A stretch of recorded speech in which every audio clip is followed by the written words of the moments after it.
Hi, everybody. My name is Nnekay FitzClarke. I'm one of your public service librarians here at Ohlone College, and today we're going to be talking about banned books. What are they? Why do they exist? Why are they here? And what are we doing about them?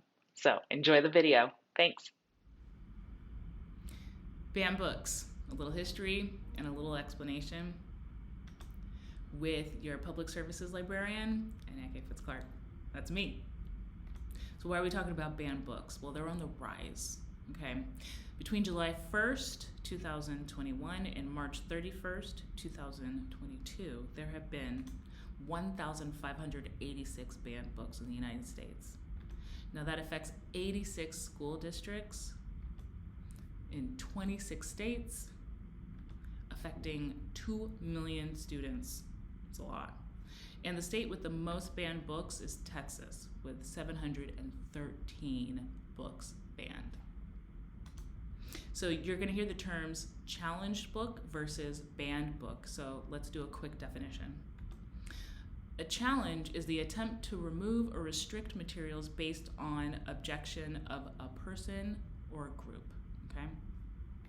A banning is the removal of the materials. So a challenge comes first and a banning is the result. So when is a book challenged? It's an attempt to remove materials from curriculum or a library, thereby restricting access of others. So when we say remove from curriculum, that's saying you cannot teach that book in a class. And removing it from a library means that you cannot have free access to that book. Now, a lot of challenges are unsuccessful because when a challenge pops up, librarians, teachers, parents, students, and other concerned citizens will fight that challenge. So a banning will not be a result. Why are books challenged? So usually these books are challenged with the best intention. People want to protect others, underlying children. Children are usually used as the main focal point of protecting from ideas and information that other people or groups deem dangerous. So the top 3 reasons cited for a challenge. Material was considered to be sexually explicit. The material contained offensive language. And the material was unsuited to any group. And I'm using quotations because all of these things are arguable. Now I want to read the First Amendment. Congress shall make no law respecting an establishment of religion or prohibiting the free exercise thereof or abridging the freedom of speech or of the press or the right of the people peaceably to assemble and to petition the government for the redress of grievances, underlining freedom of speech. That means free access to information. Now, because it's in the First Amendment and it is protected of freedom of speech, a lot of times book bannings, book challenges will go into the legal system and cases will be held.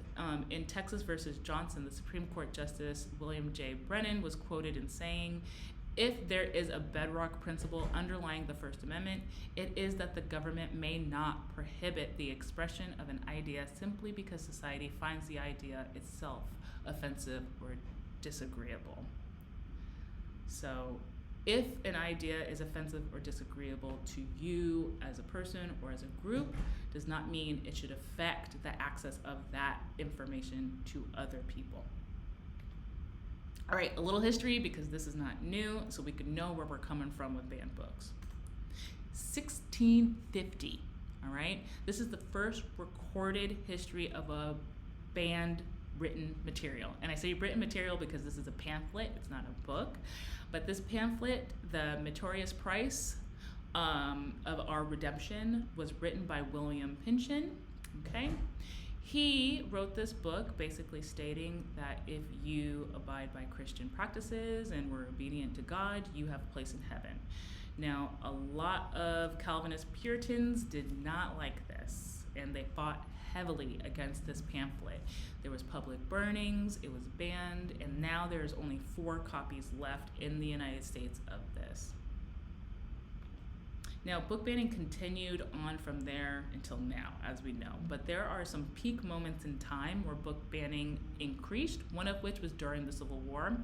In 1850, the book Uncle Tom's Cabin, written by Harriet Beecher Stowe, was heavily banned in southern states because of its abolitionist information. Basically, it was a fictional account of slavery and how horrible it was and all the atrocities that were out there. So this went against a lot of state that upheld slavery, so it was banned. And then on the flip side, in northern states in 1860, the biography of Stonewall Jackson was banned because it was deemed as pro-Southern history. All right, another time there was a peak in banned books was during the Jim Crow era. So in 1950s, The Rabbit's Wedding was a book that was heavily banned, written by Garth Williams.